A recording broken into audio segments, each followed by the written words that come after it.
You ask Tiger to solve. This deals with linear equations with one unknown. The final result is x equals -3. Let's solve it step by step. Group all constants on the right side of the equation. Subtract 7 from both sides. Simplify the arithmetic.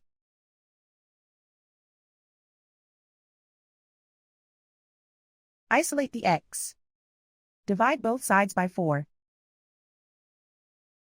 Simplify the fraction.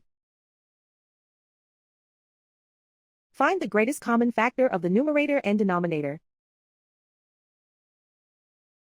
Factor out and cancel the greatest common factor. And so the final result is x equals -3.